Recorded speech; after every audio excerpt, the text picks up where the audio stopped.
یہ عدل کریں تے تھر تھر من اچیاں شانہ والے، یہ فضل کریں تے بخشے جاون میرے جے میں کالے، یہ میں ویکھاں عملاں والے کچھ نہیں میرے پلے، جو میں ویکھاں رحمتاں والے بلے بلے بلے۔ اللہ تعالیٰ نے کہا، آقا جی کہتے ہیں صلی اللہ علیہ وسلم، اگر مجھے جلدی گناہوں پہ غصہ یا سزا کی عادت ہوتی، پہلے ان کو دیتا سزا، گناہ گاروں کو نہیں دیتا، اس کو دیتا جو گناہ کر کے مایوس ہوتا ہے۔ دیکھا، یہ مایوس ہونا سب سے بڑا ہے۔ ہاں ایک شرک ہے، اس کی بخشش نہیں ہے، اس سے بڑا بچے، یہ سنگین ہے، اس کی معافی کا فیصلہ کر دے، اس کی معافی ہے ہی نہیں۔ اور یہ شرک کوئی آسان چیز نہیں ہے، اخفا من دبیب النملہ، چیونٹی کی چال سے زیادہ باریک ہے۔ جو چیز سمجھ میں نہ آئے باریک شرک ہے، نہیں، چھوڑ ہی دو۔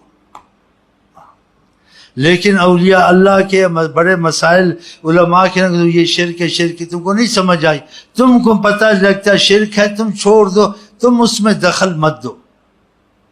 کہ تمہارا کبھی ایسا بھی ہوتا ہے، یہ حضرت محمد مصطفیٰ کا وسیلہ اتنا زبردست ہے، خدا نے ان کو اپنا وسیلہ بنا، تم اس کو شرک سمجھتے ہو لیکن تم کو سمجھ میں نہیں آتا، بے سمجھی سے یا کند ذہن ہو، تو تم بولو بھائی میں وسیلہ نہیں کرتا ہوں، پھر بھی بخشے جاؤ گے۔ تم نے بے ادبی تو نہیں کی، دخل نہیں دیا، یہ دخل دینے سے ساری عبادت برباد ہوتی ہے بعض لوگوں کی، کہ آقا جی وسیلہ نہیں ہے، کہ کو کہہ بھائی مجھے یہ کوئی شرک کہتا ہے، کوئی نہیں شرک کہتا ہے، مجھے سمجھ میں نہیں آتی۔ اگر سمجھ میں نہیں آتی تو وسیلہ مت کر حضرت محمد مصطفیٰ کا، تو ادب سے، تو اللہ جانے میں اس کو نہ منع، نہ اس چیز میں پڑھتا ہی نہیں ہوں، پتہ نہیں شرک ہے نہیں، اللہ جانے، بس میں سیدھی دعا مانگوں، تیری نجات ہے۔ یہ باریک مسئلے ہیں، اور جو اولیاء اللہ کہتے ہیں، سب کہتے ہیں ان میں دخل مت دے۔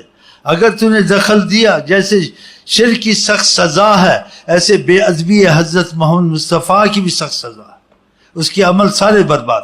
پہلے آیتیں میں آپ کو کیسٹوں میں ہوں گی، شرک کا میں پھر بیان کروں گا، بتاؤں گا۔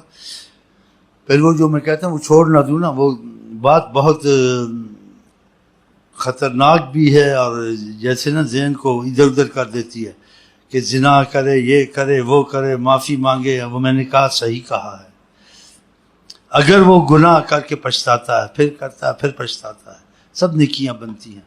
ہاں نیکیاں، اس کی گناہ بھی نیکی، اس کی نیکی بھی نیکی۔ بہت سی حدیثیں یاد آ رہی ہیں۔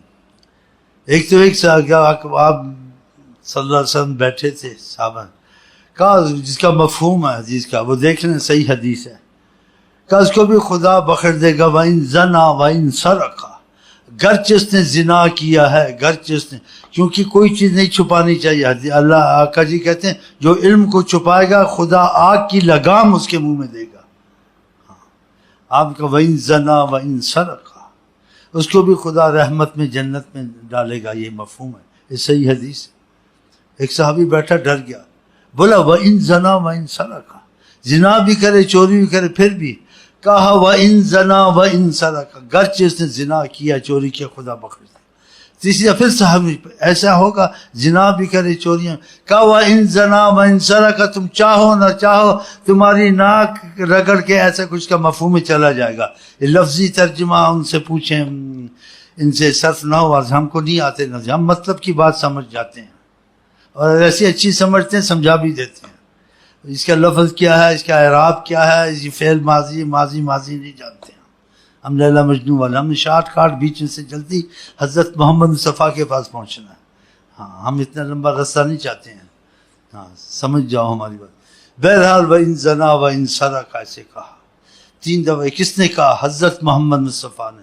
پھر شک نہیں کرنا چاہیے، لیکن یہ امتحان ہے، بعض زنا سرقہ بچ بھی جاتا ہے، بعض زنا سرقہ پھنس بھی جاتا ہے۔ اب شیطان تم کو وسوسہ ڈالے، وہیں زنا سرقہ ایسے بھی کہا ہے، ایسے کہا ہے، سب کے لیے کہ کسی کے لیے ایسے ہوگا، کسی کے لیے پھنس جائے گا۔ تو گناہ سے بچ جانا ہی اچھا ہے یا گناہ میں گھس جانا اچھا ہے؟ گناہ سے بچ جانا اچھا ہے۔ اس لیے دوسری حدیث میں آپ کو آقا نے کیا کہا ہے؟ یہ جو حدیثیں کہیں ہیں، جو پھنس جاتا ہے، مصیبت میں آ جاتا ہے، قتل کر بیٹھتا ہے، زنا کر بیٹھتا ہے، چوری کر بیٹھتا ہے، گناہ سنگین بے شمار کر لیے ہیں، پھنس گیا، اس کے لیے یہ رحمت کا تقاضا ہے کہ اس کو ہو گیا پھر بھی نا امید نہ ہو، اس کو بخشش کی امید ہونی چاہیے. اب سمجھے؟ اور یہ اس لیے آقا جی نے نہیں کہا کہ انسان گناہوں میں رغبت کرے اور گناہوں میں لگ جائے اور گناہوں کا احساس ختم ہو جائے. ہاں یاد رکھنا یہ باتیں بیچ میں، اگر حضوری کریں گے شیطان تم کو دھوکہ دے گا. یہ بھی تو کہا ہے کہ پہاڑ کی طرح ہوتا ہے جو گناہ کر، یہ کہا یہ پھر بھولنا چاہیے. اگر دوسری حدیث میں یہ کہا ہے زنا سرق سا، یہ کیا جب گناہ کر بیٹھتا ہے اس کو ایسا جیسے پہاڑ آ گیا، وہ کہتا ہے میں ختم ہو جاؤں گا، خدا مجھے اب چھوڑے گا نہیں، میں اتنا. ایمان ڈراتا ہے. الایمان بین الخوف والرجاء، ایمان اس میں ہوتا ہے جس میں خوف بھی ہو اور خدا سے امید بھی ہو کہ خدا معافی دے دے گا. اس کا یہ مطلب تو نہیں کہ آپ ان حدیثوں سے گناہوں میں رغبت کریں. یا آقا جی نے یہ باتیں بتائی ہیں، نرین میں قتل کی اور اس کی وَإِن زَنَا وَإِن سَرَقَ تب بھی جائے گا، تو مطلب ہے کہ رغبت دلائیے یا خدا کی عظمت کا احساس ختم ہو گیا؟ نہیں. اگر اس سے ہو چکا ہے، نکلنے کی گنجائش ہے، توبہ کی طرف مرے، معافی کی طرف. چاہے 100 قتل کیے ہیں، بلکہ اولیاء اللہ نے کہا کہ انبیاء کو بھی قتل کیا، انبیاء کو، تب بھی معافی کی گنجائش ہو سکتی ہے. شرک کی معافی کی گنجائش نہیں، اس سے بڑا بچیں. تو اس لیے یہ حدیثیں میں نے آپ کو سنا دی ہیں. اگر اس میں آقا جی رغبت دلاتے تو وہ دعا اپنی امت کو نہ سکھاتے. اللہم باعد بیننا بین خطایانا کما باعدت بین المشرق والمغرب. اللہ ہم کو گناہوں سے ایسا دور کر دے جیسے مشرق مغرب کا فاصلہ. بتائے اگر رغبت، استغفر اللہ، رغبت کی بات ہوتی ہے، احساس خدا کی عظمت جو ہوتا ہے کر لو کوئی بات نہیں. چھوٹا گناہ بھی بڑی بات ہے، بڑا تو بڑا گناہ، لیکن بخشش کے دروازے علیحدہ ہیں. لیکن یہ کہا ہے خدا سے بنا مانگو، انسان بچ جائے تو اچھا ہے. گناہ سے مغفرت بھی ہو سکتی ہے، گناہ پر سزا بھی ہو سکتی ہے، گناہ سے خدا کا واصل بھی ہو سکتا ہے. اب تم کو نہیں پتہ اس گناہ میں سزا ملے گی یا اس گناہ سے مجھے توبہ نصیب ہوگی یا اس گناہ سے میرا ایمان جائے گا. تو گناہ میں ایک بات نہیں 100 باتیں ہیں. یہ سمجھ میں آ رہی یہاں؟ تو گناہ سے بچ جانا ہی، یہی کوشش، چھوٹا ہو بڑا ہو نہ ہی ہو اچھا. اگر ہو چکے ہیں تو ان کی یہ صورتیں حضرت محمد مصطفیٰ نے بتائی ہیں کہ خدا سے نا امید نہ ہو، اور ایمان والوں کی نشانیاں بتائی ہیں. تو اس لیے ان باتوں کو یاد رکھا کریں، اور ایسے پروفیسروں کی باتوں کو جہنم میں پھینکے جو خدا کا احساسیوں میں سے بعض نوجوانوں سے باتیں کہ جب ہمارا پروفیسر کہتا تھا تم سے گناہ نہیں ہوں گے، آقا جی نے کہا تو ایسی قوم پیدا کرے گا ان سے گناہ ہوں گے، خدا معاف کرے گا. میں نے کہا یہ تو صحیح حدیث ہے، دوسری بھی ہے. اس کا مطلب یہ نہیں ہے کہ گناہ کرو اور اللہ تعالیٰ کی نافرمانی سے مت ڈرو. اگر وہ ایسا ادھوری بات سناتا ہے اس سے تمہارے اندر خدا کی عظمت اور محبت کا احساس ختم کر دیا. محبت والا یا خدا کے خوف والا گناہ سے 24 گھنٹے ڈرتا ہے، نہ ہو بھی ڈرتا رہتا ہے. تو یہ ایسی بات کو کہنی چاہیے. پھر حدیثیں کچھ بیان کی، اس نوجوان کا دماغ کھلا. میں نے کہا کوشش کرو گناہ چھوٹا بھی نہ ہو. خدا انصاف پہ آ گیا چھوٹا گناہ جہنم میں ڈال دے گا، خدا کرم پہ آ گیا بڑا گناہ بھی بخشا جاتا ہے. تو اس کا مطلب یہ نہیں کہ آقا جی نے کہ تم سے گناہ کہ تم گناہ کرو، یا گناہ کرنا کوئی بڑی بات نہیں ہے. گناہ کرنا بہت بڑا غضب ہے خدا کا، کہ خدا کی نافرمانی اچھی چیز نہیں ہے. ہاں خطا سے ہو جاتی ہے، غفلت سے ہو جاتی ہے، ضد سے نہیں ہوتے، تو اس کی بخشش کی صورتیں یہ آقا جی نے بتا دی ہیں. نری یہ تو نہیں آقا جی نے تم کو کہا کہ نری میں قتل کر، 2-4 قتل کی کوئی بات نہیں. بلکہ قرآن نے ایک کو قتل کیا گویا ساری مخلوق کو قتل کیا اس نے. یہ بخشش کے راستے خدا جس سے ہو جائے تو خدا نے گنجائش رکھی ہے اس کی معافی کی. تو اس لیے میں نے یہ اتنی باتیں بیچ میں کی ہیں. تو آقا جی نے اگر اس میں ایسی بات ہوتی تو آئی یہ دعا نہ سکھاتے امت کو، اللہم باعد بیننا بین خطایانا، اللہ تو دوری کر ہمارے گناہوں میں اتنی، کما باعدت بین المشرق والمغرب، جیسے مشرق مغرب سے دور ہے ایسے ہم گناہوں سے دور ہوں. یہ حدیث ہے یا نہیں ہے؟ ہم تو پھر ان کو سوچنا چاہیے نا. ایسی ادھوری باتیں سنا کے لوگوں کے دلوں سے عظمت خدا رسول کی نکال دینی. ہو گئے تو اس کے لیے اللہ تعالی نبی کریم نے رغبت تو نہیں دلائی، بلکہ حکمت سے واقعات سنائے ہیں کہ اگر ایسے ہو گیا ہے تو اللہ نے ایسے لوگوں کو بخش بھی دیا. ایسے نہیں کہا کہ ایسے کرو بخشے جاؤ گے. ہو سکتا ہے پکڑے جاؤ, ہو سکتا ہے بخشے جاؤ,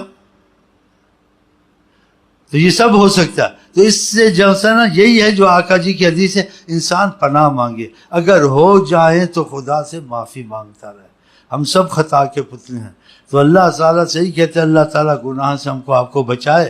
اگر ہو جائیں تو اس میں اللہ تعالیٰ معافی کی نظر سے دیکھے, انصاف کی نظر سے نہ دیکھے. ایسے ہی واقعہ حدیث میں آتا ہے, نبی کریم فرماتے ہیں صلی اللہ علیہ وسلم, ایک ایمان والا ہوگا, دیکھو اس کو ایمان والا کہا, اسے گناہ بھی ہوئے, خدا نے اس کو بخش دیا. اس میں حیا تھی نا, بے حیا نہیں تھا, لوگوں کو بتاتا پھرنا, جرات کرنا. تو اس کے کچھ گناہ چھپا دیے گئے. حدیث شریف میں آقا جی کہتے ہیں اللہ تعالیٰ نے اس ایمان والے سے بات کی قیامت کو, کہا یہ تم سے ہوا ہے, یہ تم سے ہوا. تو فرماتے ہیں آقا جی مفہوم ہے گھبرا گیا وہ, اس سے کہا اب میں نہیں بچ سکتا, ہوا ہی نہیں ہوا سے طرف. اور کچھ گناہ خدا نے نہیں بتائے, اس کو چھپا دیے, فرشتوں نے ادھر ادھر کر دیا, جو اللہ کو تو پتا تھا. یہ حدیث صحیح بیان کر رہا ہوں. جب وہ گھبرا گیا اور کہتے ہیں اللہ تعالیٰ جب اس سے بات کر رہے تھے تو آقا جی کہتے ہیں اس ایمان والے گناہ گار کو اپنی گودی میں رکھا ہوا تھا, پیار سے اور رحمت سے فرما رہے تھے. اللہ نے اپنی رحمت کا مظاہرہ کرنا. جو شرم حیا کرتا ہے گناہ گار ہو کر بھی اس شرم حیا والے کو خدا اپنی گود میں رکھتا ہے. تو خدا نے اپنی گود میں رکھا ہوا تھا, اس کا یہ مفہوم ہے. اور اس سے کہہ رہے تھے اللہ تعالیٰ, آقا جی کہتے تم نے یہ بھی کیا ہے, تم نے یہ بھی کیا ہے. تم کہتا تھا ہاں.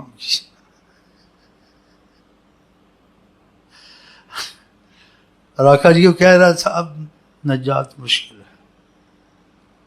کہا جو کچھ تم نے کیا ہے ہم نے اس کو نیکیوں میں تبدیل کر دیا ہے. کہا اس کو سانس پڑ گئی. اور جو گناہ اس کو چھپے ہوئے تھے اس نے کہا اللہ تعالیٰ گزارش ہے, میں کچھ آپ کو کہنا چاہتا ہوں. اللہ تعالیٰ نے کہا کہو کیا کہتے ہو.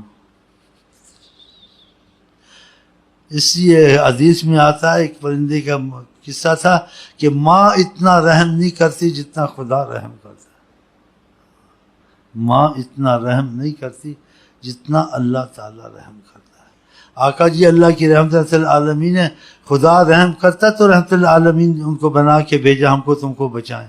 خدا رحم نہ کرتا ان کو نہ بھیجتا. صحیح نہیں صحیح. تو خدا تعالیٰ کو بے رحم یا خدا تعالیٰ کو جابر استغفر اللہ یا سخت نہیں سمجھنا چاہیے. خدا بھی بے انتہا رحم ہے, حضور صلی اللہ علیہ وسلم بے انتہا رحم ہے. خود خدا ڈائریکٹ رحم کرتا ہے. خود نبی سے عشق کیا ہے اللہ تعالیٰ نے. خود نبی کی طفیل بھی رحم کرتا ہے کہ میں ان سے محبت کرتا ہوں, اسی سفارش سے بھی بہت کچھ تم کو معافیہ ملے گی. بہرحال جب اس نے کہا اللہ تعالیٰ کچھ گزارش کرتا ہوں. خدا نے کیا کہتے ہو. کہا یہ فرشتوں نے کچھ گناہ نہیں لکھے ہیں, میں نے اور بھی گناہ کیے, میں بتانا چاہتا ہوں. اس نے دیکھا فائدہ ہو رہا. اگر نقصان ہوتا وہ کہتا میں اور بتاتا ہوں. وہ کہتا اسی سے جان چھوٹنی مشکل ہے, اوپر سے اور بتا اور پھنسو.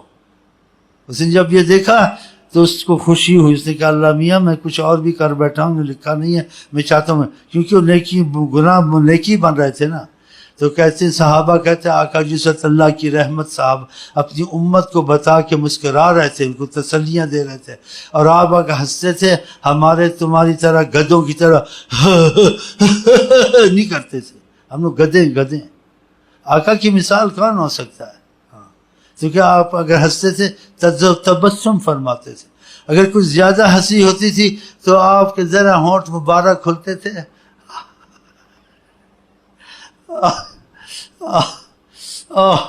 آپ کے دان شریف دکھتے تھے. بس کہتے آپ نے تبسم فرمایا, کچھ ہنسے. کچھ ہنسنے میں آواز نہیں ہوتی تھی, جیسے دان دکھے آپ کے. کہ اللہ کی تو امت کو تسلی دیتے تھے. تو آقا کی تسلی ہم کو کافی ہے. ایک تو ہم توبہ میں لگے رہتے ہیں, خدا کرے لگے رہے. دوسرے آقا جی ہمارے تمہارے سفارشی ہیں, تو 100% سمجھو ہم سب بچ کے آئے انشاءاللہ تعالی. ہاں جی.